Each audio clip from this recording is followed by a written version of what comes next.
Yun, langis ng buhay, yan ba mga kakayahan nito? Para sa aswang, sa mga gamutan, sa mga nakulang na parang tara kaging pag-usapan natin iba't ibang kakayahan ng ating langis ng buhay. Tara, let's go!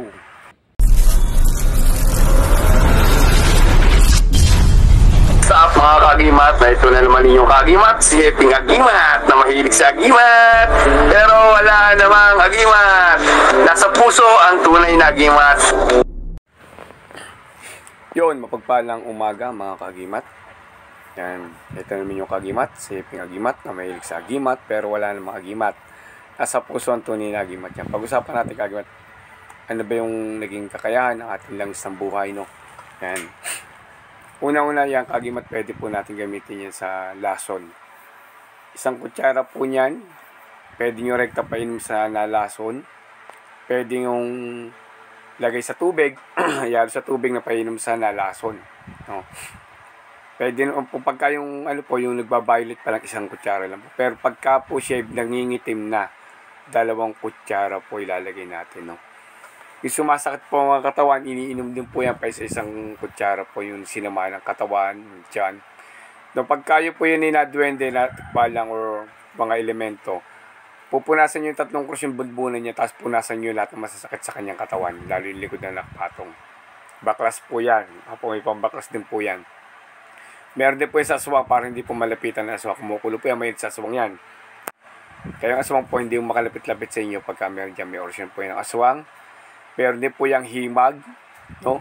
May himag po yan para sa mga inuna muna natin yung mga nauna sa atin, no? Pero may rarapol tayo ito, abang-abangan nyo na kagimat, no? Magrarapol tayo dito. Ito yung kasi yung mga nauna sa atin. May cancer, dito. yung mga nilalabo po mata, meron kasi mga matagal sa atin nakapending, inuna muna natin. Tapos meron pa tayo na rarapol natin yung iba. Abangan nyo lang kung anong oras po tayo magrarapol. Yan. Upgraded po to na may himag po ito. Ito po may himag. Dinagdagan po natin ng himag siya sa loob, no? Madalang po hirap po kumuha ng himag ngayon, pero ganoon natin paraan para mapagdagdag po tayo ng himag yan. Opo, may pero po ito himag na baging na himag yung ginagamit sa mga sugat, no? Yung pag ginagamit natin lalo sa mga may cancer. May mga tulong ito dito sa ano.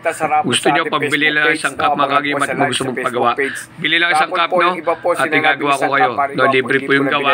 Kayo nyo lang sasagot ng isang cup yan. Sige po kagimat, no? Maraming salamat na may mga tulong ito dito sa babahagi natin. Yung mga nakapending natin, no? Abang nyo na yung kagimat, magranapol po tayo nito.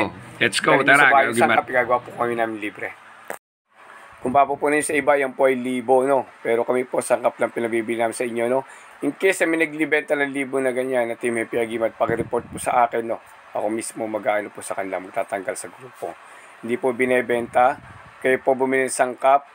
O kung wala pong mabili ng sangkap, pwede kayo magpasabisan pag bibili kami. Tapos raffle po, yung mga wala pong kakaya, may raffle po tayo sa mga live natin sa Facebook page mo. Abang lang po. Salamat. God bless inyo lahat.